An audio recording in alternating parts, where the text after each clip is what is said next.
Olá, eu sou o Dr. Edward, cardiologista da Cardio Center de Manaus. Hoje a gente vai comentar sobre um procedimento que a maioria das pessoas que vão se submeter a uma cirurgia deve realizar. É o risco cirúrgico. Então vamos lá.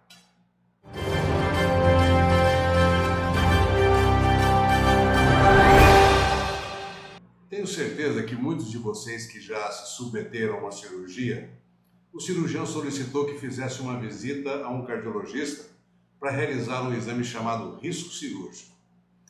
Mas por que se deve fazer esse exame?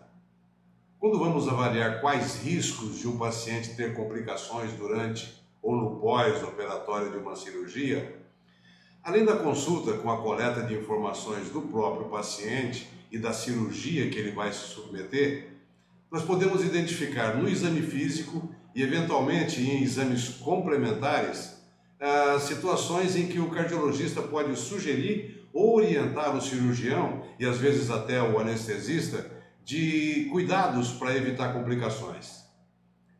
A atenção deve ser maior com os pacientes que têm comorbidades, como pressão alta, diabetes, problemas cardíacos e principalmente quem tem idade acima dos 60 anos. O maior risco cardiológico no pós-operatório é o infarto do miocárdio, além da trombose. Nós temos 3 tipos de definição para cirurgias: a eletiva, a de urgência e a de emergência. A cirurgia chamada de eletiva é aquela que pode esperar semanas ou meses para ser realizada. Um exemplo é o paciente que tem uma pedra na vesícula e tem crises esporádicas, mas sem ter necessidade de se submeter à cirurgia de imediato. As de emergência são aquelas que podem esperar entre 6 e 24 horas desde o início dos sintomas. Nesse caso, há risco de vida ou perda de um membro, por exemplo, no caso de um acidente. Já as de urgência, aí a coisa é mais complicada. O risco de morte é iminente e a cirurgia não pode passar de 6 horas desde o início dos sintomas. Um exemplo é o apêndice supurado. Nesse caso, o risco de vida é muito alto se não for tomada uma atitude imediata.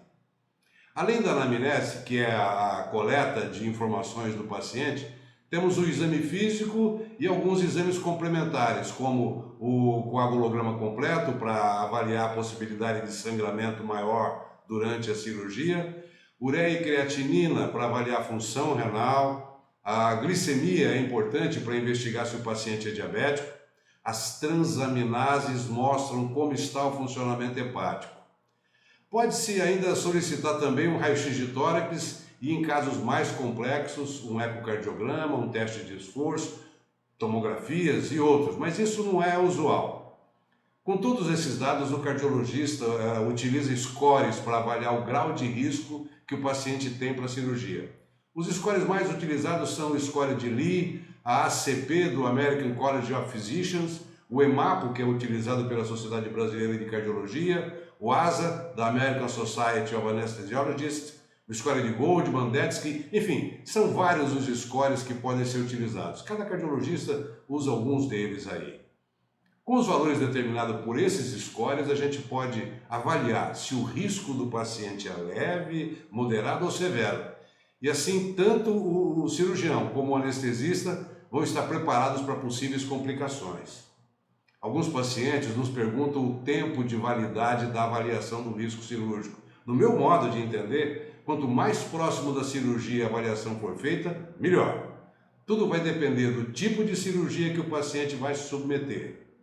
Bom, eu espero ter dado a vocês alguma orientação sobre o risco cirúrgico. Quaisquer dúvidas, por favor, nos envie mensagens ou pelo próprio site do vídeo, que nós vamos ter o maior prazer em responder suas perguntas. A gente se vê na próxima semana. Até lá!